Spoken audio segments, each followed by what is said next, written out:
السلام علیکم ورحمت الله وبرکاتو. زه احسان الله یو ځل بیا تاسو سره حاضر شوم. مینوال زه امید لرم چې تاسو به ټول روغ او جوړ مینوال. په نننۍ ویډیو کې به زه تاسو ته وښیم چې تاسو څنګه کولی شئ هیو هیز استعمال کړئ، په کوم شان په کومه طریقې استعمال کړئ. که څوک هیو هیز پیژني نو تاسو کولی شئ په اسانۍ سره اوس تاسو زده کړئ، ځکه چې نن هیو هیز په کومه طریقه په کوم شان ما تاسو ته راوړی دی، څه مطلب لري، د دې څه مقصد دی، نن په نننۍ ویډیو کې به زه تاسو ته وښیم. د هیو هیز تاسو به ډېر زیات لیدلي په انګلیش کې، دا څنګه استعمالیږي. خو نننۍ ویډیو کې به زه تاسو ته وښیم چې دا تاسو څنګه کولی شئ دا استعمال کړئ. خو دومره ښایسته په دومره ښایسته میتود ما تاسو ته نن راوړی دی، په دومره ښایسته طریقه ما تاسو ته راوړی دی.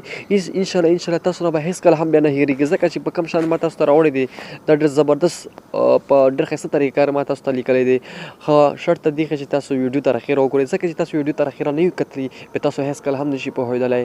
ښه مینهواله اوس زه د ویډیو په طرف ویډیو شروع کوم. خو د ویډیو شروع کولو نه مخکې یو وړوکی شان ریکویسټ کوم، که څوک هم زما چینل ته په اولني ځل راغلي وي نو مهرباني د وکړئ لاندې زما چینل دې سبسکرایب کړي، ځکه چې دلته موږ هر وخت داسې ښایسته معلومات او ویډیوګانې اپلوډ کوو.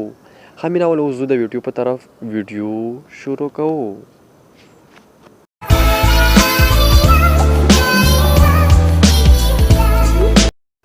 ښه مینهوال تاسو اول وګورئ لرن انګلیش ان پښتو پارټ نمبر 5.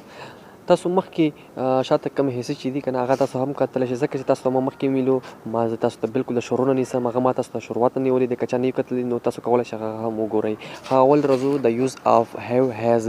اوس تاسو ته زه ښیم هیو او هیز څه مطلب دی، څه مقصد لري، په کوم طریقه کار، په کوم میتود کوم طریقه کار چې ما تاسو په دې ویډیو کې راوړی دی. انشاءالله که دا تاسو تر اخره ویډیو وکتل او زده مې کړو تاسو نه به هېڅکله هم بیا نه هېرېږي. ښه مینهوال اول راځو هیو. هیو څه مطلب لري؟ هیو اصل مطلب دی شته یا لرل. دا د اصل چې دی دا د جمع دپاره استعمالیږي، پلورل دپاره استعمالیږي.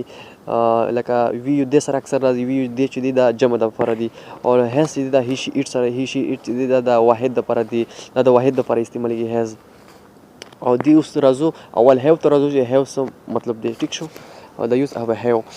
آی هیو ا بوک. زه یو کتاب لرم یا ما سره یو کتاب شته، تاسو دواړه ویلی شئ. زه یو کتاب لرم یا ما سره یو کتاب شته، آی هیو ا بوک. او لاندې راځو اوس یو هیو ټو بوکس. تا سره دوه کتابونه شته، تا دوه کتابونه لرې، ته دوه کتابونه لرې یا تا سره دوه کتابونه شته، دواړه مقصد لري. یو هیو ټو برادرز. یو هیو ټو برادرز. تا دوه ورونه لرې، ته دوه ورونه لرې یا ستا دوه ورونه شته یا ستا دوه ورونه شته. they have a beautiful watch. they have a beautiful watch. هغوی یو ښکلي ګړۍ لري. هغوی یو ښکلي ګړۍ لري یا هغوی سره یو ښکلي ګړۍ شته. دا ما غلط لیکلی دی، بخښنه غواړم. ګړۍ ده، یو ښکلي ګړۍ شته، هغوی سره یو ښکلي ګړۍ شته. دا دواړه مقصد ورکوي مینهواله. ټیک شو.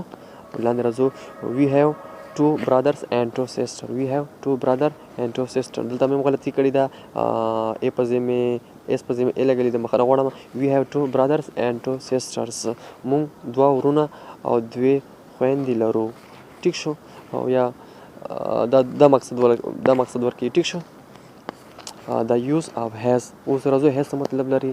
تاسو ته ما مخکې ویلي دا سینګولر دپاره استعمالیږي. سینګولر مطلب دغه دی چې واحد دپاره، یو دپاره، ډېر دپاره نه. هی هیز ا بوک. هغه یو کتاب لري یا هغه سره یو کتاب شته، دواړه مقصد ورکوي. ټیک شو. لاندې راځو شي هیز ا بیوټیفل واچ. شي هیز ا بیوټیفل واچ. هغه یوه ښکلې ګړۍ لري. هغه یوه ښکلې ګړۍ لري یا هغې سره یوه ښکلې ګړۍ شته یا هغې سره یوه ښکلې ګړۍ شته. دواړه مقصد ورکوي، دواړه ته ویلی شي.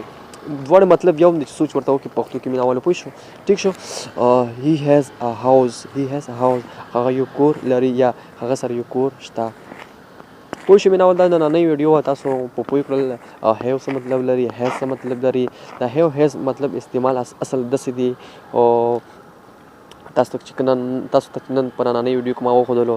ښه مینهوالو ویډیو تر اخره ورسېده، خو د ویډیو ختمه کولو نه مخکې یو وړوکی شان ریکویسټ بیا هم کوم. که څوک هم زما چینل ته په اولني ځل راغلي نو مهرباني دې وکړي زما چینل سبسکرایب کړي، ځکه چې دلته موږ هر وخت ښایسته ویډیوګانې اپلوډ کوو.